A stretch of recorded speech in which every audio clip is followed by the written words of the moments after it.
Rio Grande transported huge amounts of raw material from Colorado and Nevada.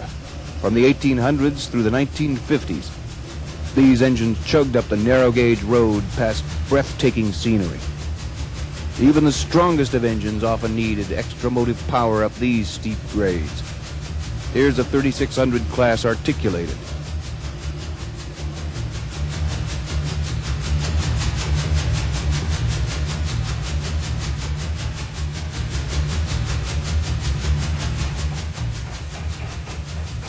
Through the Tennessee Pass, here's a double-header, an 1800 class with a 1700 helper.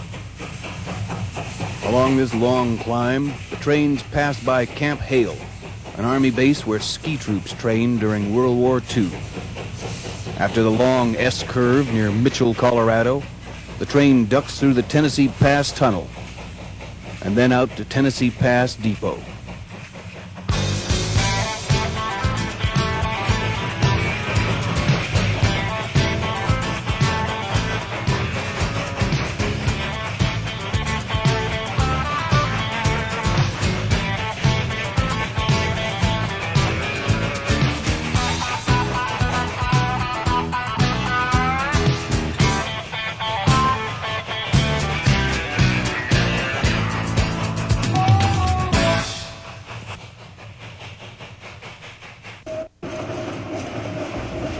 You can almost feel the bite of the cold air and the mountain wind whistling past your face.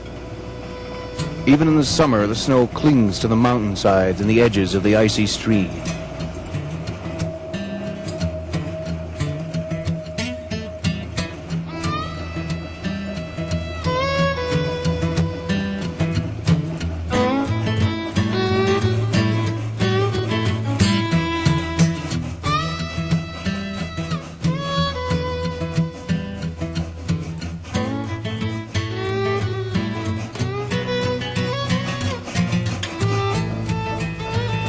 Winter and steam engines were made for each other. The chill of the air redoubles the amount of water vapor from the vast engines. Here, engines 20 and 41 work out in the train yard at Dolores, Colorado.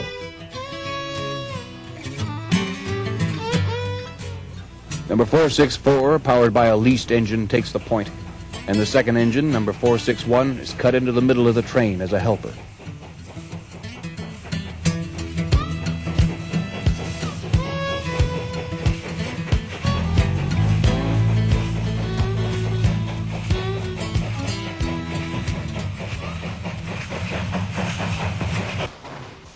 One of the proudest of Southern Pacific locomotives was the Daylight, called the most beautiful train in the world.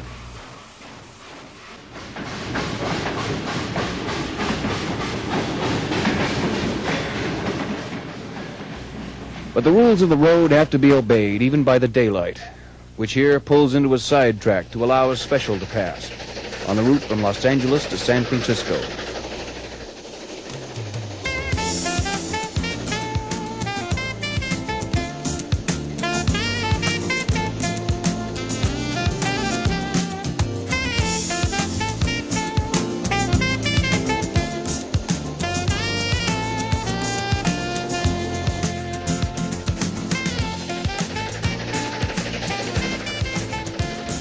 The style and strength of this engine stayed legendary long after the last one ran, because of a certain television comparison.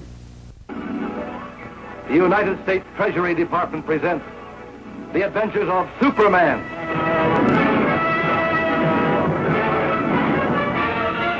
Faster than a speeding bullet.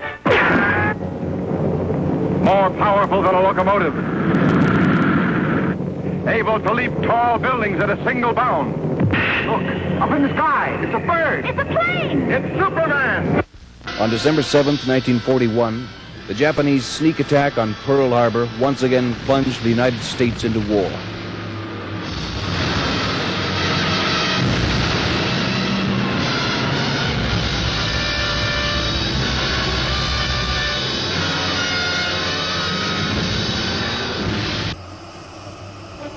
Steam engines of every size and shape were harnessed into service.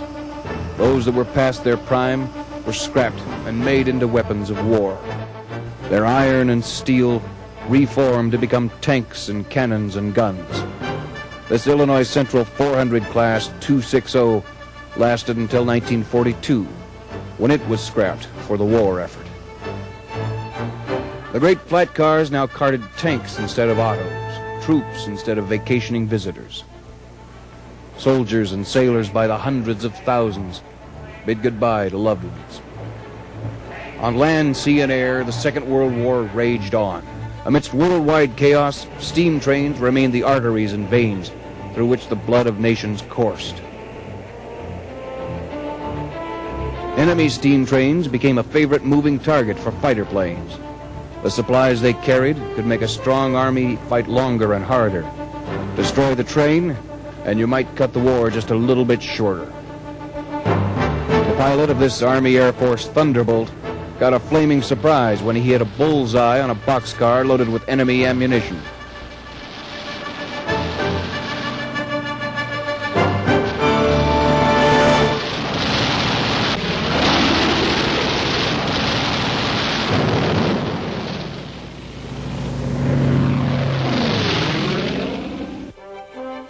After the war, steam helped usher in an era of growth and prosperity. Throughout the 1940s, a heavy-duty sales pitch was made to the railroads and the public. Diesels were faster and stronger than steam, so said the salesman. The diesels had improved since their introduction, but whether the claims were true, that's hard to say. Most of the railroads resented the need to throw out their old engines for these new box-shaped locomotives. But that was the wave of the future. Or at least, that's what the diesel salesman said. But there was a last hurrah, the biggest, strongest steam engines ever built. Engineers drew up blueprints for the biggest, grandest steam locomotive of all time. In the 1920s, the articulateds found some competition in the 9000 series. Rigid frame brutes that provided power and speed with 12 coupled driving wheels, running twice as fast as the Malays, yet used less fuel. The 9000s served well on the plains, where rails curved gently, but in mountain country their efficiency dropped.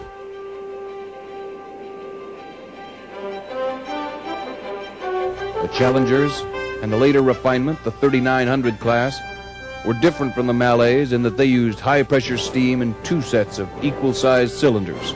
But when World War II loomed, even the massive Challengers were found wanting. Big Boy was born. The Challenger had two sets of 6 drivers, but Big Boy raised the ante. 2 groups of 8 drivers. The family resemblance was still there. Heavy jowls with bulky cylinders. A single cyclopean eye low over a double chin of air compressors. The bell hung down like a forelock, and the pilot covered the lower face like a steel beard.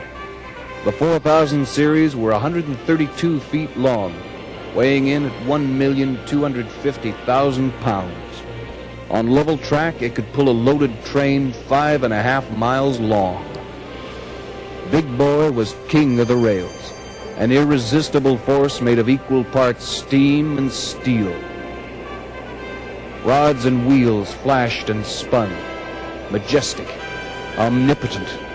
The Big Boys were the last monarch of steam.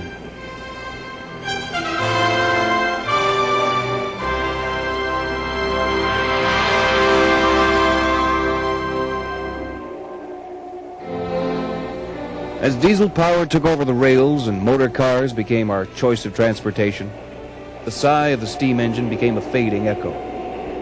Those colossal creations of iron, steel, copper, and aluminum were powerless to turn the clock back.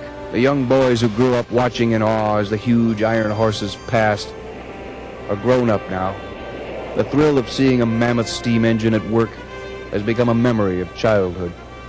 The age of steam is past. It will never be recaptured, no more than a dream. But like the best and most beautiful dreams, we remember it long after it is gone.